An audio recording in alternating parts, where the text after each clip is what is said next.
Support comes from the Missouri Forest Products Association, providing more than 41,000 jobs in the production of wood pallets, railroad ties, white oak barrels, hardwood floors, and more. Details at choosewood.com. From St. Louis Public Radio. This is St. Louis on the Air. Tyrell mentioned that there's a lot of people who are using drugs at Interco Plaza. How are you dealing with that over at Camp Cole? Do people have to be clean to stay there? No, there's no barriers on, being clean, having employment. What happens if people don't vacate Interco Plaza as the days turn to a week or weeks or a month? That's a great question. Like this first week, these first 3 or 4 days, we've learned a lot. I bet. I'm Sarah Fensky. Residents of an impromptu homeless camp on the edge of downtown had been told to move by this past Monday or face eviction. Now, that eviction didn't happen, but both private businesses in the area and the nearby St. Patrick's Center have been working to set up a new temporary home for camp residents. It's just about a 5-minute walk away. Our producer, Emily Woodbury, visited yesterday. She saw the site that's been ordered for clearance. It's located at Tucker Boulevard and Martin Luther King Drive. It's a city-owned site called Interco Plaza near the new square headquarters. She found roughly 24 tenants still on site. She spoke with Tyrell Johnson at Interco Plaza. He's been homeless for 6 months, and he shared why he thinks staying there at the plaza is appealing to some of the camp's residents. I believe people don't want to go nowhere else because they've evolved and everything comes to them right here. You know, they go over there, ain't nothing happening over there. They just sleep and sit. You know, everything moves, drugs right here, everything is real drugs. You know, tune, weed, everything you want. They feed you here. You know, you don't have to leave here, so the police don't mess with you. No, they pull up right now. They feed us all through the day. They give you money. Everything is free right there. And you go over there, ain't nothing. You know what I'm saying? You can't just sit and chill. You can't even smoke in there. All these people do drugs, all of them. And that is Tyrell Johnson. Now, at the warehouse located a block over, Angelo Pate told our producer why he came to that facility on Monday and what his experience has been like in the past few days. Well, it's a lot more calmer, a lot safer, a better out the elements for sure, and you can actually rest.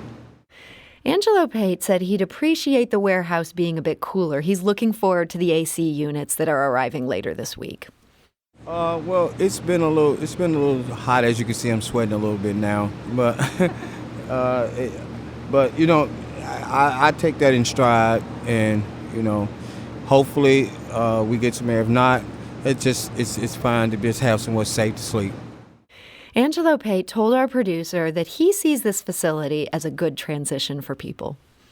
They got some things in line for everybody as you pass through. This would be like a cycling place where you come in and you get housing and you actually get helped out the situation. And this is a good way to, I think, filter out and make that happen. I have a lot of faith in it.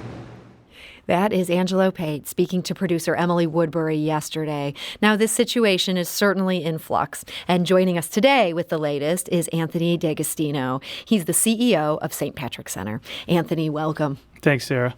So, Anthony, your nonprofit works with homeless people, and this camp sprung up nearly on your doorstep. What can you tell us about when and why?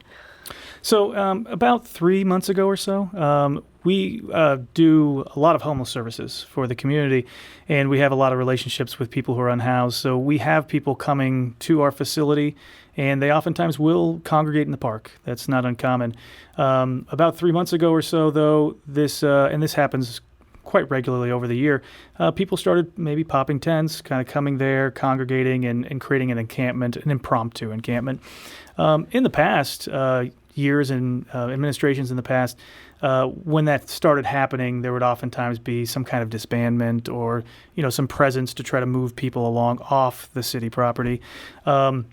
The city and the mayor's office has decided not to go down that path, and that's something St. Patrick's Center we we support not disbanding people and traumatizing and moving people, but creating an alternative. And I think that's where Camp Cole came up. And we're very excited. I think Angelo, you heard it there.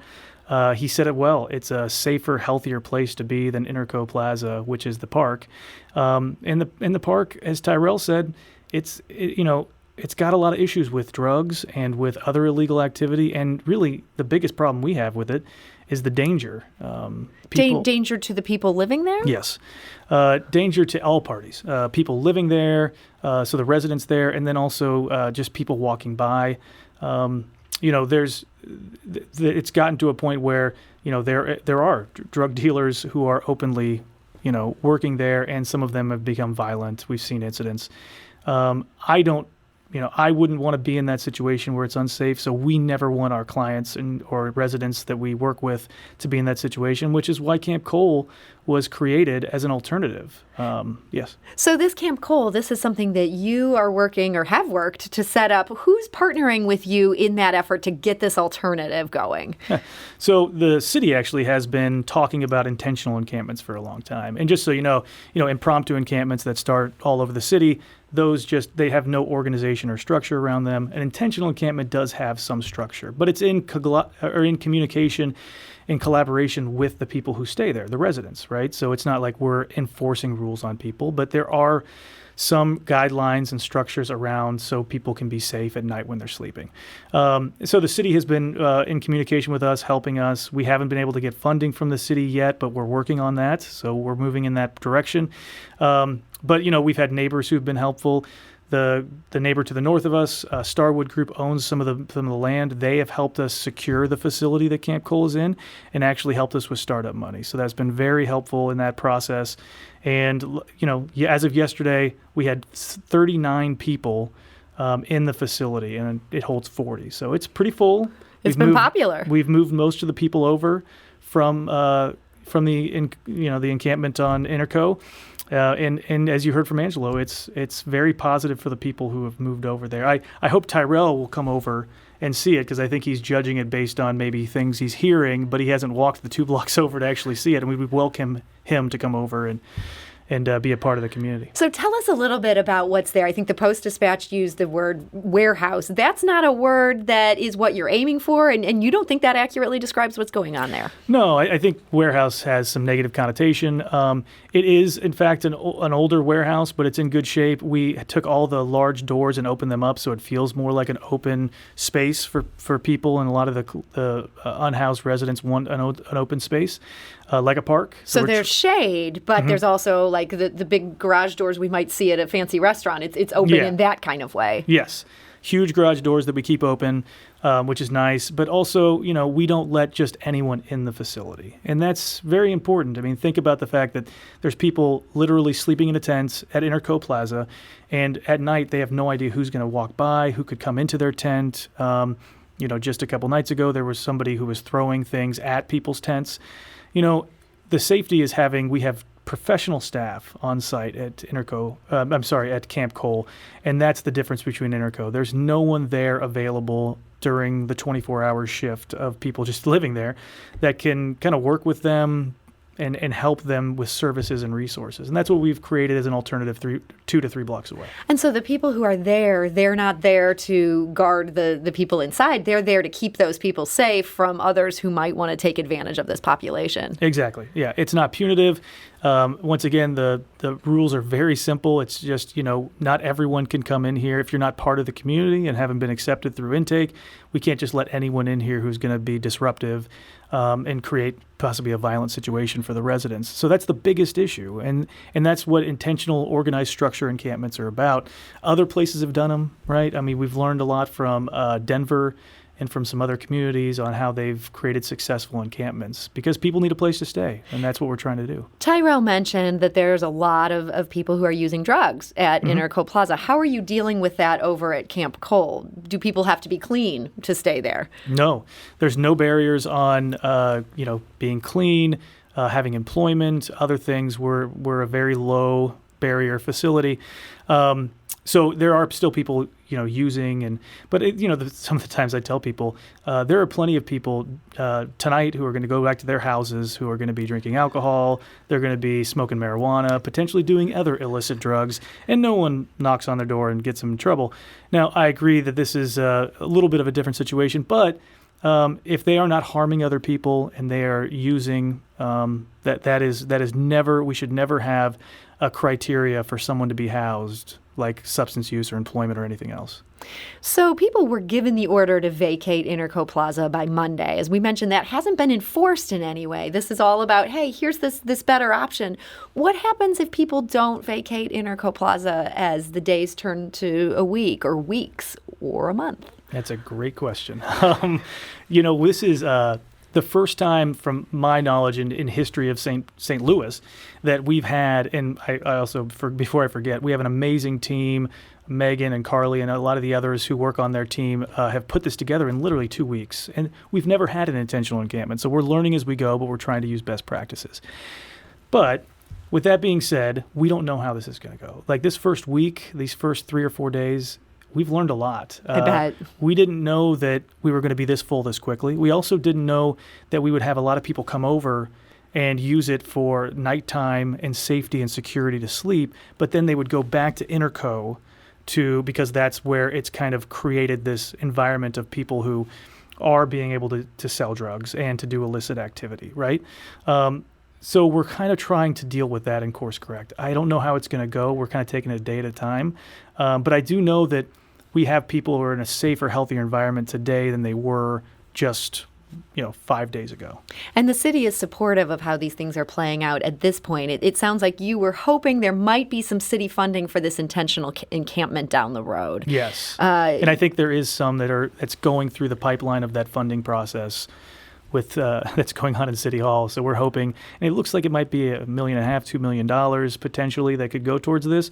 So, longer term, we see a solution, or at least part of a solution. And obviously the idea is to get everyone permanently housed, right? Of course. But for that temporary solution, I think we can see that coming down the pike. We're just hoping the budget process gets pushed along a little quicker. Yeah, so if the budget process doesn't get pushed along a little quicker, one of your staffers told our producer yesterday that you have enough funds to keep this open for 90 days. What happens to these guys at Camp Cole if the city funding doesn't come through in 90 days? Well, that's where we're going to get creative over the next 90 days to figure out where that's coming from. We're going to reach out to supporters, people listening on this radio station potentially, to help us past 90 days and to bridge that gap until we do have a permanent solution. So I have no doubt that there will be a longer-term solution coming. When it comes, we can't tell, but for the first 90 days, we're working through it, and we're going to take it as we go. We at St. Patrick's Center are committed to helping the clients that we have in this facility. We'll do anything we can, and we'll even put up, go into some debt to deal with this and come up with funding down the road. Let's figure out. We want to help the human beings that are in there, give them dignity and give them the services they need, and then we'll figure out the dollars. I like Hopefully. your attitude there. That it's good to hear some optimism here on the radio. One other what-if question. Yesterday when our producer visited, there was only one bed left of the 40 there at Camp Cole, and there were still a whole bunch of tents left at the original camp. Are you worried about running out of room? Where will you send these guys if they decide they're ready to leave Interco Plaza, but Camp Cole is full? Yeah. So it's interesting that we found out this week that, some people are actually now having 2 residents. Oh, okay. So that's part of the number issue there. So we're actually working this week, today and tomorrow, to maybe go through and try to work with some of the clients and the residents to say, listen, we have to kind of take down your tent in Interco. You're now over here. Like, we can't have this dual thing going on. And that park really does, for the last 3 months, it's gone through a lot with people literally living on site so it needs to be clean, power washed. There is some renovation that needs to happen to the park, and we're looking and working with the city and our neighbors to do that.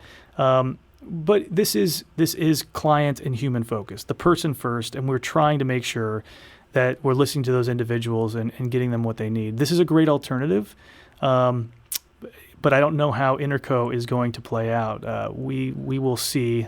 Talk to me, I guess, tomorrow or next week. We may well do that. We got your phone number We'll now. see. You're not getting Yeah, away. there you So go. it's interesting. It sounds like this is really the city's first intentional encampment, and it's all just unfolding in real time.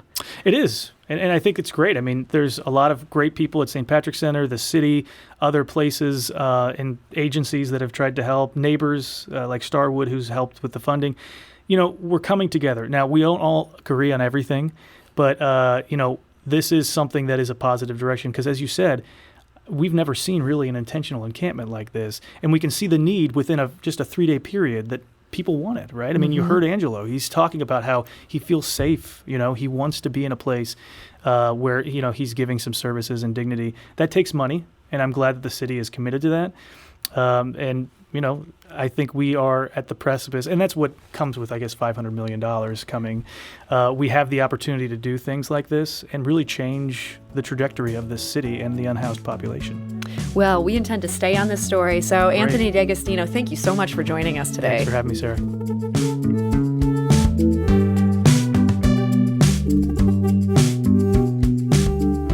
St. Louis on the Air is a production of St. Louis Public Radio. Understanding starts here. If you learned something new from today's episode, consider leaving us a review and rating on Apple Podcasts on the App Store. It's the easiest way to help people discover our show. We appreciate it. Thank you.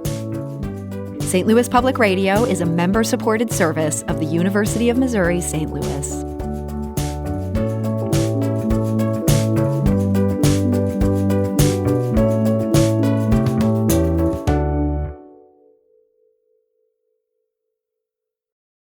Support comes from the Missouri Forest Products Association, providing more than 41,000 jobs in the production of wood pallets, railroad ties, white oak barrels, hardwood floors, and more.